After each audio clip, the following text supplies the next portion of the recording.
Chegamos então no livro de Hebreus, e aqui no livro de Hebreus a gente percebe que ele trata com pessoas cristãs e alguns cristãos até aparentemente desobedientes, mas eu tenho duas ênfases bem poderosas com relação a todo o livro de Hebreus que eu quero falar com você. A primeira ênfase que eu quero dar aqui é quando ele fala a respeito da paternidade agregadora de Deus. E a segunda ênfase é que ele fala a respeito de um Jesus que era a revelação real da Bíblia, a maior revelação que a gente lê e que a gente pode perceber durante toda a leitura da Bíblia. Então, maior que profetas, maior que anjos, maior que todos os milagres que o próprio Jesus realizou. Voltando então para a primeira ênfase a respeito da paternidade de Deus, ele diz assim: pois Deus, que cria e sustenta todas as coisas, fez o que era apropriado e tomou Jesus perfeito por meio do sofrimento. Deus fez isso a fim de que muitos, isto é, os seus filhos, tomassem parte na glória de Jesus. Pois é, Jesus quem os guia para a salvação. Assim, tanto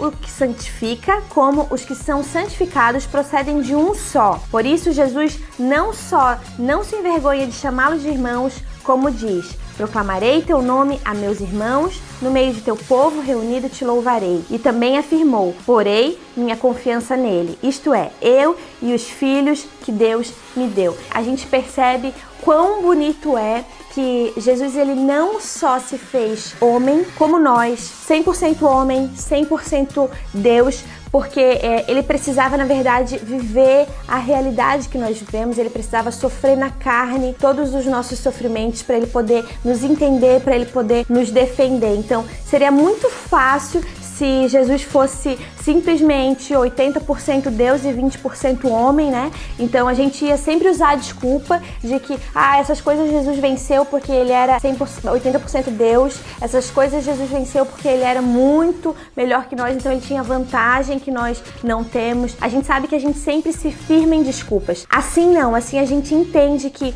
Jesus, ele cresceu como nós, ele viveu em ambiente como nós, ele sofreu objeções como nós, ele foi traído como nós, ele sofreu na pele tudo que nós sofremos. E mesmo assim, sendo 100% Deus, ele nos chamava de irmãos. Então, isso eu vejo assim que é uma das características fortes que o escritor de Hebreus, ele enfatiza a respeito dessa paternidade agregadora de Deus. Ele nos agrega, ele mandou o filho dele, né, o seu unigênito, para ele se tornar o seu primogênito, para dar a oportunidade de nós sermos irmãos, da gente participar da glória, da gente participar da remissão dos nossos pecados. E a segunda ênfase que eu quero falar, ele diz assim: Jesus, no entanto, é digno de muito mais honra que Moisés. Assim como a pessoa que constrói uma casa merece mais elogios que a casa em si. Todos os anjos de Deus o adorem. Ou seja, ele diz assim: Jesus, ele é muito mais importante, ele merece muito mais honra do que Moisés. Moisés, ele exerceu, claramente a gente lê vários trechos da Bíblia e a gente percebe a importância que Moisés tinha, mas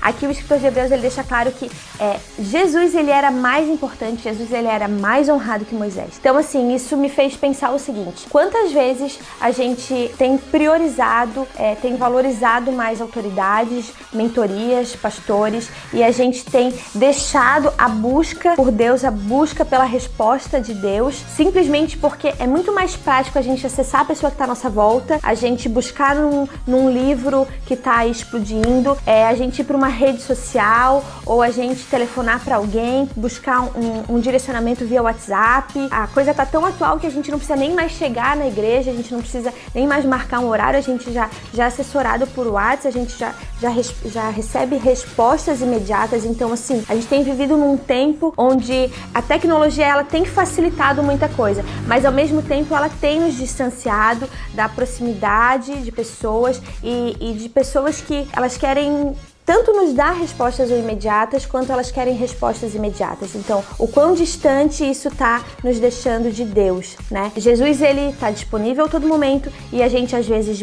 prefere fazer uma ligação, a gente prefere sair e buscar um líder, um mentor, tomar um café e buscar nessa pessoa as opiniões dela e o direcionamento dela. Não que isso seja errado, mas isso não pode ser a prioridade. A gente não pode simplesmente anular a orientação de Deus, embora que ela muitas vezes não seja imediata, porém, ou seja, no nosso tempo. Para finalizar, os anjos, Moisés, os profetas, eles foram seres criados, eles foram seres que foram importantes, foram criaturas, foram filhos importantes, mas eles foram pecadores, alguns anjos caíram, a gente lê lá no início da Bíblia que os anjos eles foram criados sim, na fundação do mundo, mas eles caíram, então eles pecaram também. O que eu quero deixar claro para você é que Jesus ele é imutável, ele é eterno e ele é Deus, então ele é 100% Deus, ele pode te dar a orientação que vem do céu, a orientação e visão do reino, e ele entende aquilo que você passa aqui na terra também. Se apegue primeiramente a isso. É isso que eu quero passar para você com relação ao pensamento do livro de Hebreus. Até o próximo vídeo. O Alicerce termina aqui.